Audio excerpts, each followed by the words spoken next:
दोस्तों, टाटा ग्रुप के बारे में बड़े से बड़े बिजनेसमैन से लेकर बच्चा बच्चा तक जानता है और भारत की ही नहीं पूरी दुनिया में टाटा ग्रुप एक बड़ा नाम है। रतन नवल टाटा को हर बिजनेसमैन और एंटरप्रेन्योर आज अपना आइडल भी मानते हैं। और क्या आपको पता है कि एक बार रतन टाटा जी से सवाल किया गया है कि अंबानी देश के सबसे अमीर लोगों में है, आप नहीं चाहते हैं कि आपका भी नाम उसे लिस्ट में सबसे ऊपर हो? तब उन्होंने मुस्कुरा कर कहा, अंबानी बिजनेसमैन है और मैं अंतर पर नहीं, और मैं खुद अमीर नहीं होना चाहता। मैं चाहता हूं कि मेरे इतिहास से मेरा देश अमीर हो और मैं ज्यादा से ज्यादा लोगों को नौकरी के अवसर देता हूं। ऐसे ही अपने बेहतरीन काम और अपने स्वभाव के कारण टाटा सभी के दिलों पर राज करते हैं और आज दुनिया में टाटा का नाम है, जो कि हाल में टाटा ने बनाया ऐसा परमाणु इंजन जो पैदा करेगा सस्ती बिजली। इतिहास में पहली बार बिजली सेक्टर का बदलेगा पूरा नक्शा। अरब देशों के तेल का धंधा हो जाएगा चौपट। अमेरिका से लेकर जापान तक आया भूचाल। दोस्तों, भारत की सबसे भरोसेमंद और दिग्गज कंपनी टाटा आए दिन एक से बढ़कर एक टेक्नोलॉजी दुनिया के सामने पेश करती जा रही, जिसको देखने के बाद अमेरिका तक हैरान हो गया। अब टाटा हर सेक्टर में अपने झंडा गड़ रही, वह चाहे स्पेस सेक्टर हो,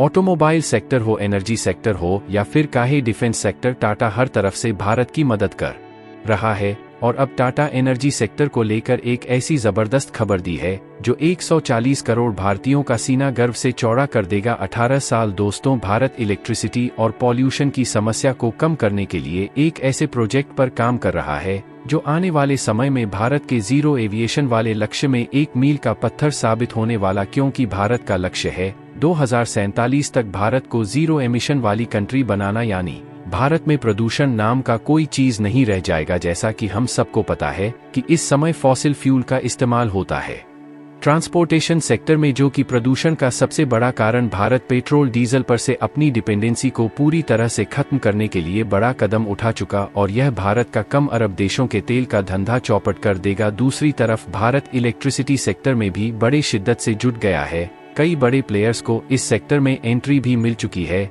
इस समय बिजली की किल्लत से पूरा देश जूझ रहा है, क्योंकि कोयले का जो रिजर्व है वह पूरी तरह से खत्म होने के कगार पर है और खदानों में भी कोयले की कमी देखी जा रही है। इसलिए भारत इलेक्ट्रिसिटी जनरेट करने के नए नए तरीके ढूंढ रहा है और इसी बीच भारत को टाटा ने एक ऐसा तोहफा दे दिया है जो इतिहास रच दिया है। तो दोस्तों, पूरी अपडेट क्या है जानेंगे इस वीडियो में। तो दोस्तों, टाटा के इस कामयाबी के लिए इस वीडियो पर एक लाइक तो बनता है। फटाफट वीडियो को लाइक करके अपने दोस्तों को या शेयर जरूर करें, जिसे उन्हें भी जानकारी मिल सके। तो आज़ादी के 100 साल पूरे होने पर भारत डेवलप नेशंस बनने के टारगेट को लेकर आगे बढ़ रहा है। इसी नजरिया के साथ सेंट्रल गवर्नमेंट एनर्जी के क्षेत्र में नए लक्ष्य को लेकर चल रही है। इसके तहत लक्ष्य रखा गया है कि भारत 2047 तक 10% बिजली न्यूक्लियर सोर्सेज से हासिल कर सके, लेकिन अभी भारत में केवल 2% बिजली फिलहाल न्यूक्लियर पावर प्लांट से जनरेट की जाती है। लेकिन इसे 10% तक बढ़ाने के लिए अब भारतीय सरकार को प्राइवेट सेक्टर की जरूरत है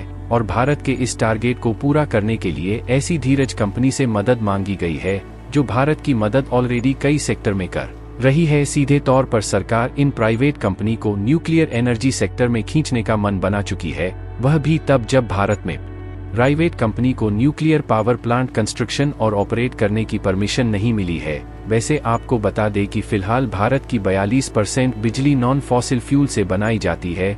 नॉन फॉसिल फ्यूल मतलब सोलर, विंड, थर्मल और न्यूक्लियर एनर्जी, लेकिन इसे 2030 तक 50% तक लेकर जाने के लिए एक गजब की तरकीब सरकार ने लगाई है। ऐसी तरकीब जिससे न्यूक्लियर एनर्जी सेक्टर के लिए बनाए गए कानून भी नहीं टूटेंगे और प्राइवेट सेक्टर भी आसानी से नई न्यूक्लियर पावर प्लांट सेटअप करने में मदद कर पाएगी। वैसे प्राइवेट सेक्टर कंपनी में इस बार भी Tata power, Reliance industries, Adani power और वेदांत का नाम आगे आ रहा है और सरकार चाहती है कि कंपनी न्यूक्लियर सेक्टर में करीबन $26 मिलियन का इन्वेस्ट करें। जाहिर तौर पर यह कंपनी न्यूक्लियर पावर प्लांट्स का कंस्ट्रक्शन और ऑपरेशंस नहीं संभाल सकती, इसलिए सरकार का प्लान इन न्यूक्लियर सेक्टर भी कुछ हम टेक्नोलॉजी देने का है, जिससे कंपनी आगे चलकर पावर प्लांट की कुछ आम असेंबली मैन्युफैक्चर करके सप्लाई कर सके। या अनुमान लगाया गया है कि इस इन्वेस्टमेंट की वजह से 2040 तक भारत में और 11,000 मेगावाट बिजली न्यूक्लियर एनर्जी से जनरेट हो पाएगी। फिलहाल भारत के एनर्जी सेक्टर में न्यूक्लियर एनर्जी का शेयर केवल 7,500 मेगावाट के आसपास है। अभी कंपनी असेंबली और सब असेंबली तो मैन्युफैक्चर करेगी, लेकिन इन पावर प्लांट्स को NPCIL यानी कि nuclear power corporation of India limited operate करेगी और इन पावर प्लांट्स में जनरेट हुई बिजली से भी प्राइवेट कंपनी पैसा कमा पाएगी। दरअसल भारत अब खुद की